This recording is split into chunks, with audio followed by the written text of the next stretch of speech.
Students, this is CA Karishma Bansal from My Future Academy. अब हम लोग एक्सरसाइज 12.2 चालू कर रहे हैं।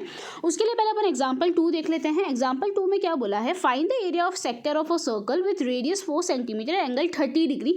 ऐसा बोल रहे हैं कि भाई मेरा एंगल 30 है, रेडियस 4 है, बताइए इसका एरिया क्या होगा। बहुत ज़्यादा ईजी भाई, तुम्हारा एरिया अपन ने क्या देखा था, theta upon 360 into pi r square. अब थीटा की वैल्यू क्या है, थीटा की वैल्यू यहाँ पे 30 है, तो 30 upon 360 into pi r square. Pi की जगह 3.14 बोला है, तो 3.14 अपॉन 100 इंटू 4 इंटू 4, 0 0 कट 112 करोगे और ज़्यादा कटिंग तो इसका 4.19 सेंटीमीटर स्क्वायर अप्रॉक्स आंसर आएगा तुम्हारा माइनर सेक्टर का। बोला है इसका मेजर सेक्टर का भी आंसर निकालो। अब देखो माइनर सेक्टर तुम्हारे कितने का है, 30 का है, टोटल कितना होता है 360, तो मेजर सेक्टर कितना हो जाएगा 360 माइनस 30 दैट इज 330। तो तुम्हारा एरिया ऑफ मेजर सेक्टर क्या हो जाएगा, पहले ये दिखाना कि मेजर सेक्टर का थीटा क्या होगा, 360 माइनस माइनर का जितना भी थीटा है वो। तो अपन लिखेंगे area of major sector is equals to 330 upon 360 into 314 into pi r square. R square मतलब 4 इंटू 4, ठीक है। इसका आंसर करेंगे तो आ जाएगा 46.1। बहुत ज़्यादा ईजी था, इसमें कुछ डाउट जैसा नहीं होना चाहिए आप लोगों को। इन लोगों ने ऐसा किया, ये लोगों ने पूरे सर्कल के एरिया में से माइनर को माइनस किया, तुम वो भी कर सकते हो। और तुम लोग डायरेक्टली मेजर की थीटा को अपॉन 360 करके भी आंसर निकाल सकते हो। दो अपने पास ऑप्शन है, directly 330 upon 360 into pi r square कर सकते हो, या फिर पाई आर स्क्वायर में से ये जो माइनर है ना, ये माइनर सेक्टर के एरिया को माइनस कर सकते हो। तुम लोगों को तुम्हारा आंसर मिल जाएगा, ठीक है। आते हैं एक्सरसाइज 12.2 पे। 12.2 का क्वेश्चन नंबर 1 आप खुद से ट्राई करेंगे, नहीं आए तो मुझे पूछ लीजिएगा। क्वेश्चन नंबर 2 में ऐसा बोला है कि सर्कल के क्वाड्रेंट का एरिया बताओ। अब ये क्वाड्रेंट मतलब क्या होता है, क्वाड्रेंट मतलब जो सर्कल को 4 इक्वल हिस्सों में तोड़ता है। तो क्वाड्रेंट मतलब 90 डिग्री। अब भाई 360 डिवाइड बाय 4 करो, 4 इक्वल हिस्से, तो कितना हो गया, थीटा कितना हो गया तुम्हारा 90 डिग्री हो गया। तो तुम लोगों को बोला है उसका तुम लोगों को क्या निकालना है, उसका तुमको एरिया निकालना है। तुम लोगों को यहाँ पे रेडियस नहीं दिया हुआ पर सर्कमफेरेंस दिया हुआ है। तो भाई सर्कमफेरेंस बोला है 22 है। जब भी सर्कमफेरेंस दिया हो तो क्या करने का, सर्कमफेरेंस इज इक्वल्स टू 22। तो सर्कमफेरेंस की फॉर्मूला क्या होती है, 2 pi r is equals to 22। ये 2 को वहाँ पे भेज दो, pi r is equals to 22/2। तो भाई pi r is equals to 11, pi r is equals to 11 आया। अब पाई की वैल्यू पुट करो भाई, 22/7 multiply by r is equals to 11, 1 ज़ा 2 ज़ा, ये ऊपर ये नीचे, तो आर इज इक्वल्स टू 7/2। ये तुम्हारी आर की वैल्यू आ गई। अब आर की वैल्यू आ गई, एरिया ऑफ क्वाड्रेंट निकाले। एरिया ऑफ क्वाड्रेंट में तुम्हारा थीटा क्या होगा, 90। तो भाई theta upon 360 into pi r square, ये तुम्हारे क्वाड्रेंट की एरिया हो जाएगा। तो थीटा की वैल्यू क्या है, 90 अपॉन 360 इंटू पाई की वैल्यू 22/7, आर की वैल्यू अपन ने 7/2 निकाली। आर का स्क्वायर मतलब आर को 2 बार लिखने का, 7/2 7/2। अब बस इसको तुम लोग सॉल्व तो खुद से कर ही लोगे। अब सारे सब में से तुम लोगों को समझाऊंगी, सोल्यूशन कैसे करना है वो मैं नहीं समझाऊंगी, ठीक है स्टूडेंट्स।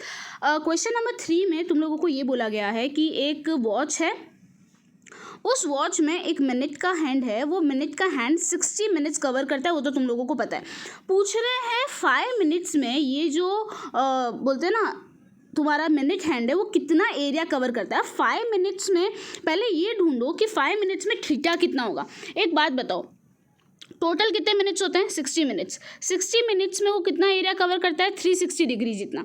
तो 5 मिनट में वो कितना एरिया कवर करेगा, 360 इंटू 5 डिवाइड बाय 60, तो 30 डिग्री। कितना एरिया कवर करेगा, 30 डिग्री। कितना डिग्री कवर करेगा, 30 डिग्री। अब एरिया अपन को निकालना है कि 5 मिनट में ये कितना एरिया कवर करता है। तो भाई एरिया ऑफ माइनर सेक्टर क्या हो जाएगा, भाई थीटा अपन ने ढूंढा 30 अपॉन 360 इंटू पाई की वैल्यू 22/7, आर की वैल्यू दी हुई है 14, तो 14 इंटू 14। बस अब इसको कटिंग करके आंसर निकालोगे तो 154/3 सेंटीमीटर स्क्वायर। एरिया में हमेशा जो भी यूनिट है उसका स्क्वायर आता है, ये चीज़ ध्यान रखना। और पेरीमीटर मतलब सर्कमफेरेंस में स्क्वायर नहीं आता, वो सेंटीमीटर का सेंटीमीटर ही रहता है। क्वेश्चन नंबर 4 पे आते हैं। क्वेश्चन नंबर 4 में अपन लोगों को 2 सर्कल्स दिए गए हैं और ऐसा बोला गया है, सॉरी 2 सर्कल्स नहीं दिए गए, तुम लोगों को ये दिया गया है कि भाई तुम्हारा एक सर्कल है, ये तुम्हारा यहाँ पे ये 90 डिग्री बना रहा है। ये दिया है ए बी, मैंने यहाँ पे इसको मान लिया सी, ये डॉट को सी, और ये ओ। तो तुम लोगों को ये ओ ए सी बी, सेक्टर हमेशा ऐसे लिखा जाता है, ए ओ ए सी बी। यहाँ पे एक है ना जो आर को ना उसके यहाँ पे एक पॉइंट लगा देने का। सेक्टर हमेशा ऐसे लिख देगा, माइनर सेक्टर मतलब OACB, इस तरह से लिखा जाता है। तुम लोगों को क्वेश्चन में यहाँ पे माइनस सेक्टर भी पूछा है, माइनस सेगमेंट भी पूछा है। माइनस सेगमेंट याद है क्या होता था, ये जो है ये माइनस सेगमेंट है। माइनस सेगमेंट के लिए पहले तुमको माइनस सेक्टर निकालना पड़ेगा, ये ट्राइंगल का एरिया को इसमें से माइनस करना पड़ेगा, तो तुमको तुम्हारा आंसर मिल जाएगा। तो देखो किस तरह से करना है। इसमें एरिया ऑफ मेजर सेक्टर क्या हो जाएगा, एरिया ऑफ मेजर सेक्टर मतलब भाई ये अंदर वाला 90 है, तो मेजर कितना हो जाएगा 360 माइनस 90 डिग्री, तो आ जाएगा 270 upon 360 into pi r square. तो इसका आंसर निकालोगे तो 235 जो भी आया तुम्हारा, ये तुम्हारा आंसर आ जाएगा 235.5। अब मेरे को सेगमेंट का एरिया निकालने को बोला। एरिया ऑफ सेगमेंट की फॉर्मूला क्या होती है, area of minus sector, area of minus sector में से एरिया ऑफ ट्राइंगल को माइनस करते हैं। तो एरिया ऑफ माइनस सेक्टर यहाँ पे क्या हो जाएगा, माइनस सेक्टर है 90, तो 90 अपॉन 360 इंटू 3.14 इंटू 10 इंटू 10, तो तुम्हारा माइनस सेक्टर का एरिया आ गया 78.5। अब ट्राइंगल है, ये ट्राइंगल है, ट्राइंगल में अगर 90 डिग्री दिया हुआ है तो ये तुम्हारा बेस हो जाएगा, ये तुम्हारी हाइट हो जाएगी। तो तुम्हारी ट्राइंगल की फॉर्मूला हो जाएगी half into base into height. अगर 90 डिग्री दिया हुआ है तो बेस और हाइट की टेंशन नहीं रहती है, पर अगर इसकी जगह कोई और एंगल होता तुमको हाइट और बेस ढूंढना पड़ता। तो यहाँ पे half into base into height, तुम्हारा ये हाइट हो जाएगा, ये बेस हो जाएगा। दोनों के दोनों रेडियस ही है, देखो ये भी रेडियस है, ये भी रेडियस है। तो रेडियस कितना दिया हुआ है 10, तो बेस भी 10 हो जाएगा, हाइट भी 10 हो जाएगी। तो एरिया ऑफ ट्राइंगल क्या हो जाएगा, हाफ इंटू 10 इंटू 10, तो तुम्हारा एरिया ऑफ ट्राइंगल आ जाएगा 50।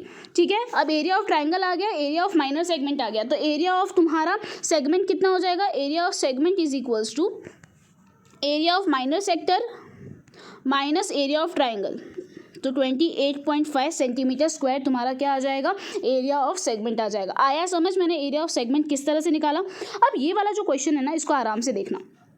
इसके अंदर अपन लोगों को एरिया ऑफ माइनस सेगमेंट भी बोला है, माइनस सेक्टर भी बोला है, एरिया ऑफ सेगमेंट भी निकालने को बोला है, लेंथ ऑफ आर्क भी बोला है। देखो लेंथ ऑफ आर्क मतलब ये इसकी लेंथ बोली, मैंने लेंथ के बारे में समझाया था। जब भी लेंथ पूछा जाए तो थीटा अपॉन 360 इंटू क्या करेंगे 2 पाई आर करेंगे। तो थीटा कितना दिया हुआ है 60 दिया हुआ है, तो 60 अपॉन 360 इंटू 2 पाई आर मतलब 2 इंटू 22/7 इंटू आर कितना दिया हुआ है 21। तो इस तरह से तुम लोग आंसर निकालोगे तो लेंथ ऑफ आर क्या आ जाएगी 22 सेंटीमीटर। याद रखना लेंथ में स्क्वायर मत लगाना, एरिया में स्क्वायर नहीं, एरिया में स्क्वायर लगता है, लेंथ में स्क्वायर नहीं लगता। अब आते हैं area of minor sector. Area of minor sector क्या हो जाएगा, थीटा मतलब 60 upon 360 into pi r square मतलब 22/7 इंटू आर स्क्वायर मतलब 21 इंटू 21। इसको कटिंग करने पर तुम्हारा आंसर क्या आ रहा है 231 सेंटीमीटर स्क्वायर। अब मुझे एरिया ऑफ सेगमेंट निकालना है, मतलब ये पार्ट निकालना है। एरिया ऑफ सेगमेंट निकालने के लिए मैं क्या करूँगी, area of minor sector minus area of triangle. Area of minor sector तो निकाल दिया, अब एरिया ऑफ ट्राइंगल निकालते हैं। ये ट्राइंगल में half into base into height नहीं लग सकता क्योंकि यहाँ पे 90 डिग्री नहीं दिया। तुम लोगों को ये चीज़ पता है कि तुम लोगों का ये ट्राइंगल है OAB, ये तुमको 60 दिया है, ये तुम्हारा रेडियस है, ये तुम्हारा रेडियस है। अगर ये दोनों रेडियस है मतलब ये दोनों इक्वल है, अगर ये दोनों इक्वल है तो ये दोनों भी क्या होंगे, इक्वल होंगे। ये तो तुमको पता है ना, इफ़ दोनों साइड इक्वल होती है तो उनके ऑपोजिट एंगल्स भी इक्वल होते हैं। तो मैं ऐसा लिख सकती हूँ angle O plus angle A plus angle B is equals to 180 degree. इसको भी मैंने x माना, इस एंगल को भी, इस एंगल को भी x माना क्योंकि दोनों इक्वल है। O की जगह 60 आ जाएगा, इन दोनों की जगह x आ जाएगा। तो भाई ये 60 यहाँ पे जाएगा तो भाई 2x इज इक्वल्स टू 120, तो x की वैल्यू 60, तो तीनों एंगल 60 हो गए। तीनों एंगल 60 मतलब ये क्या है, इक्विलेटरल ट्राइंगल है। कैसा ट्राइंगल है, इक्विलेटरल ट्राइंगल। इक्विलेटरल ट्राइंगल के एरिया की फॉर्मूला क्या होती है, √3/4 मल्टीप्लाई बाय उसके साइड का स्क्वायर। क्या होती है, √3/4 इंटू साइड स्क्वायर। तो अपन को एरिया ऑफ ट्राइंगल मिल जाएगा। कैसे मिलेगा, √3/4, साइड कितना है, ये जो साइड मतलब रेडियस, तो रेडियस कितना है 21, तो 21 इंटू 21 इसको मल्टीप्लाई करेंगे तो आ जाएगा 441 √3/4 सेंटीमीटर स्क्वायर। अब हमको सेगमेंट का एरिया निकालना है, तो एरिया ऑफ सेगमेंट कैसे निकलेगा, एरिया ऑफ माइनर सेक्टर, ये माइनर सेक्टर में से ये area of equilateral triangle minus हो जाएगा, तो 231 माइनस 441 √3/4। इसको सॉल्व करना आगे पॉसिबल नहीं है तो इसको यहाँ तक छोड़ देना, आपकी बुक में भी इतना ही आंसर दिया गया है। क्वेश्चन नंबर 6 होमवर्क रहेगा, सेम एज क्वेश्चन नंबर 5 है। क्वेश्चन नंबर 7 CBSE के लिए एप्लीकेबल नहीं है, GSEB के लिए एप्लीकेबल है, जो मैं उन लोगों को अलग से करवाऊंगी। क्वेश्चन नंबर 8 में तुम लोगों को बोला है रेडियस 5 है। अगर रेडियस 5, एक है ना हॉर्स है, ये हॉर्स को यहाँ पे बांधा गया है, वो इतना एरिया कवर करता है। अब पूछ रहा है कि हॉर्स कितना एरिया जा सकता है एक स्क्वायर में, ये तो 90 डिग्री होता है। अब तुम लोगों को ये एरिया निकालना है। तुमको क्या पता है, तुमको ये पता है ये हॉर्स की रस्सी जो है, ये हॉर्स की रस्सी मतलब ये तुम्हारा रेडियस हो गया। ऐसा बोल रहा है अगर तुम्हारा रेडियस 5 है, मतलब हॉर्स की रस्सी 5 है, तो वो कितना एरिया कवर करेगा वो बताओ। अगर हॉर्स की रस्सी 10 के बराबर है तो वो कितना एरिया कवर करेगा वो बताओ। मतलब एक बार तुम लोगों को θ/360 इंटू पाई आर स्क्वायर में, यहाँ पे आर में एक बार 5 लेके आंसर निकालना है, फिर एक बार आर में 10 लेके आंसर निकालना है। और थीटा की वैल्यू क्या है, 90 है। कैसे 90 है, क्योंकि ये तुम्हारा एक स्क्वायर है, स्क्वायर में ये जो होता है वो सारे क्या होते हैं, 90 डिग्री होते हैं। ठीक है स्टूडेंट्स, आते हैं क्वेश्चन नंबर 9 पे। आगे आते हैं question number 9। Question number 9 important है। तुमको एक ब्रॉच दिया हुआ है, ऐसा बोला है इस ब्रॉच की जो बाउंड्री है वो अपन को सिल्वर वायर से बनानी है, और ये जो डायामीटर्स है ना ये भी अपन लोगों को सिल्वर वायर से कवर करना है। तो इन लोगों ने पूछा बताओ हमको कितना सिल्वर वायर चाहिएगा। अरे कितना सिल्वर वायर चाहिएगा, इन लोगों ने बोला है जो डायामीटर है ना वो 35 mm के बराबर है। कितने mm के बराबर है, 35। और टोटल ऐसे इन लोगों ने 5 डायामीटर्स लगाए। टोटल कितने ऐसे डायामीटर लगाए, 5 डायामीटर्स लगाए। तो 5 डायामीटर मतलब डायामीटर में इन लोगों को कितना वायर चाहिएगा, 175। और ये बाहर इन लोगों को कितना वायर चाहिएगा, बाहर मतलब ये तुम्हारे सर्कल का क्या निकलेगा, सर्कमफियरेंस। तो तुम लोगों का सर्कमफियरेंस क्या होगा, 2 × पाई × आर। तुम्हारा डायामीटर 35 mm दिया है तो तुम्हारा रेडियस कितना हो जाएगा, 35 / 2 mm, राइट। अब तुम लोगों को ये 2 × पाई 22/7 आर 35/2 प्लस जितना डायामीटर में यूज़ हुआ वो भी तो आएगा ना। ये तो 2 पाई आर सिर्फ इसका है, और 175 किसका था, ये पांचों का मिला के 175 था। ठीक है, तो ये अपन ने लिख दिया। अब इसको करेंगे ना तो आंसर आएगा 110। तो 110 प्लस 175, टोटल सिल्वर वायर कितना चाहिएगा, 285 mm। अब ऐसा बोला है कि ये सर्कल का टोटल 10 पार्ट में डिवाइडेड है। पूछा है हर पर्टिकुलर सेक्टर का एरिया कितना होगा, ये इतने इतने पार्ट का एरिया कितना है वो बताओ। अरे यार अगर 10 पार्ट में डिवाइडेड है तो पहले बताओ थीटा कितना होगा। अगर टोटल 360 होता है, टोटल 10 पार्ट में डिवाइडेड है, तो एक का थीटा कितना होगा, 36 डिग्री। कितना होगा, 36 डिग्री। तो तुमको थीटा मिल गया, तो θ/360 इंटू पाई आर स्क्वायर। अब तुम लोगों को फॉर्मूला लगा के आर की वैल्यू यहाँ पे क्या है, 35/2 × 35/2। बस ये वैल्यू पुट करके तुम लोगों को एरिया निकालना है। ये तो तुम लोग खुद से निकाल सकते हो, बहुत ज़्यादा ईजी है। आई होप इसमें कोई दिक्कत ना आए। Question number 10। क्वेश्चन नंबर 10 में क्या बोला गया है कि तुम लोगों का जो ये फिगर है पर्टिकुलर, वो फिगर 8 पार्ट में डिवाइडेड है। अब फिगर 8 पार्ट में डिवाइडेड है तो तुम्हारा थीटा क्या हो जाएगा, 360 / 8, मतलब तुम्हारा थीटा हो जाएगा 45। तुम लोगों को रेडियस दिया हुआ है 45, तुम लोगों को अब एरिया निकालने को बोला है। तो क्या करोगे भाई, थीटा मतलब 45/360 इंटू पाई आर स्क्वायर मतलब 45 × 45। बहुत ज़्यादा इजी है। अब इसको क्रॉस मतलब कट करके आंसर निकालना है। ये सारे सम्स बहुत ज़्यादा इजी है, इसको इसीलिए मैं डिटेल में एकदम नहीं चाह रही। ठीक है, क्वेश्चन नंबर 11 पे आते हैं। क्वेश्चन नंबर 11 में बोला है कि ये तुम्हारी गाड़ी है, ये गाड़ी के 2 वाइपर्स है। ये वाइपर्स एक दूसरे को बोलते हैं ना टच नहीं करते, ये दोनों आपस में, ये इस साइड का एरिया कवर करता है, ये इस साइड का एरिया कवर करता है।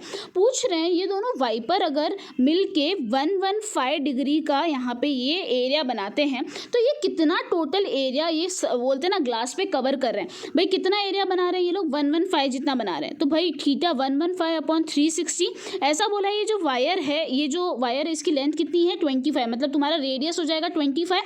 देखो एंगल जो बनाता है वो ही तुम्हारा रेडियस होता है। तुम लोग बोलोगे दीदी ये डायमीटर क्यों नहीं हो सकता, ये डायमीटर नहीं हो सकता। जो सेक्टर ये बनाता है ना, ये सेक्टर ही 115 बना रहा है, मतलब ये सेक्टर है। अगर 360 होता तो तुम लोग डाउट में होते कि यार 360 में कैसे रेडियस आ रहा है। अगर 115 बन रहा है मतलब ये तुम्हारे ये जो दोनों है वो तुम्हारा रेडियस है। तो रेडियस कितना दिया है तुमको, 25। तो भाई यहाँ पे 2 वाइपर है तो 2 × 115/360 into pi into r square. तो क्या किया मैंने, बस इतना याद रखना, θ/360 पाई आर स्क्वायर तो लेना है, पर अपन के पास 2 वाइपर है तो 2 एरिया कवर होंगे, इसीलिए 2 × 115/360 into pi into r square इसकी वैल्यू होगी। ठीक है students, last question, question number 12। Question number 12 में क्या बोला है कि एक ये पानी है, यहाँ पे एक लाइट हाउस है। ये लाइट हाउस क्या करती है ना, ये रेड लाइट ऐसे स्प्रेड करती है ताकि शिप्स को डेंजर से बचा सके।